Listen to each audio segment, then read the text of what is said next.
આત્મઘાતસ્તુ તીર્થેપી ન કર્તવ્યશ્ચ ન ક્રુધા અયોગ્યાચરણાત્ ક્વાપી ન વિશોદબંધનાદિના ન વિશોદબંધનાદિના.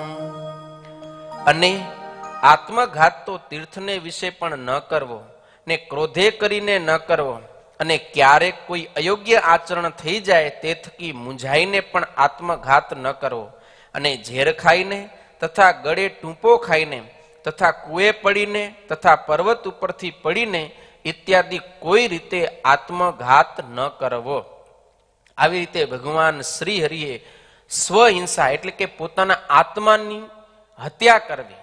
જો કે આત્મા તો અમર છે, પણ એક મનુષ્ય શરીરને આપણે નાશ કરી નાખીએ છીએ ને, તો એક આપઘાત જ એને કહેલો છે. આત્મઘાત શા માટે કહ્યું છે તો એ આપણે આગળ સમજશું. પણ અત્યારે આ શ્લોકનું એક કાવ્યાત્મક રૂપ સંગીતની સાથે આપણે નિષ્કુળાનંદ સ્વામીના શબ્દ દરરોજ સાંભળીએ છીએ. તો ચાલો સંગીતકાર સંતો ભક્તોને કહેશું, આપણને સંભળાવશે આ 14મા શ્લોકને નિષ્કુળાનંદ સ્વામી જે રીતે ચોપાઈમાં લખ્યો છે એ રીતે.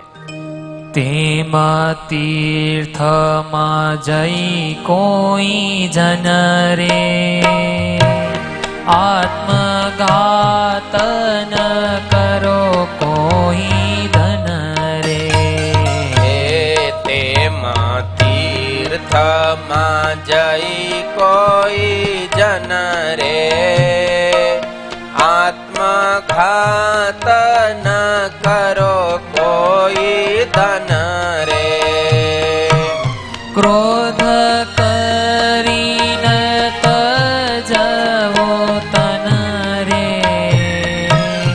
એહ માનો શિક્ષાના વચન રે.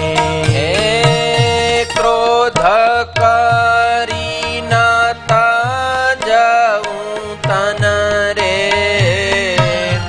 એહ માનો શિક્ષાના વચન રે.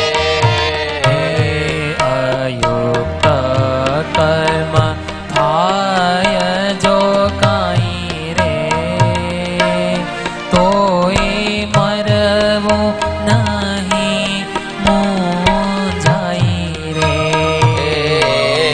અયુક્ત કર્મ થાય જો કાંઈ રે તો એ મરવું નહીં મૂંઝાય રે. વિષ ફાંસી કુવે પડી તન રે નહીં મરવું ભેરવા લંબે જન રે. વિષ ફાંસી કુએ પડી તન રે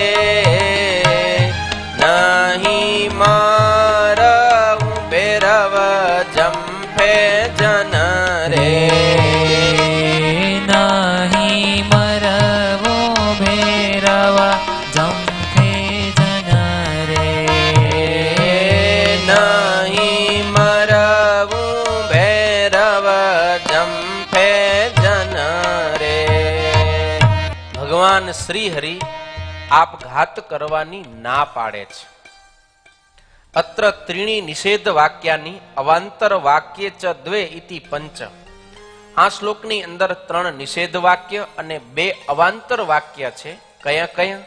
તો પહેલું છે તીર્થને વિશે આપઘાત ન કરવો, બીજું છે ક્રોધે કરીને આત્મઘાત ન કરવો, ત્રીજું છે અયોગ્ય આચરણ થઈ ગયું હોય તો પણ આપઘાત ન કરવો.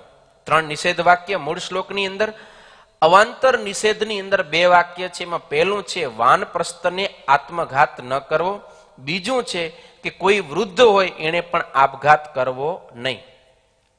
ભાષ્યકાર સતાનંદ સ્વામી આ શ્લોકને સમજાવતા કહે છે કે જેવી રીતે પૂર્વ શ્લોકની અંદર ભગવાન શ્રી હરિએ આપણને કહ્યું કે ધન, સ્ત્રી કે સામ્રાજ્યની પ્રાપ્તિ થતી હોય તો પણ બીજા મનુષ્યની હિંસા ન કરવી, બીજાના શરીરનો વધ ન કરવો, એવી જ રીતે કોઈ પણ રીતે પોતાના શરીરનો પણ વધ કરવો નહીં. હવે આવું ભગવાન શ્રી હરિએ શા માટે કહ્યું? શું માણસો આપઘાત કરતા હશે? જો કે આજે તો આ કઈ નવીન નથી, બહુ આપણને દેખાતી વાત છે. પણ આપઘાત કરવાના અનેક કારણો છે. એની અંદર ભગવાન શ્રી હરિએ જે તે સમયે જોયેલું કે જગતની અંદર એવું કહેવાતું કે તીર્થમાં જઈને જો કોઈ મરે તો એનો મોક્ષ થાય છે. અને માણસો અંધાધૂંધીમાં અંધશ્રદ્ધામાં બિલકુલ પણ વિચાર્યા વિના, શાસ્ત્રના અર્થને સમજ્યા વિના બસ મોટા મોટા તીર્થ સ્થાનોમાં જઈ અને મરી જાય. બસ એક જ આશા કે અમને સ્વર્ગાદિક સુખ મળશે, મોક્ષ મળશે, કે આવતા જન્મની અંદર અમને મોટું સામ્રાજ્ય મળશે. આવી રીતે બધું થતું. એટલે ભગવાન શ્રી હરિએ લખ્યું કોઈ પણ રીતે ક્યારે પણ આત્મહત્યા, આપઘાત તો કરવો જોઈએ નહીં.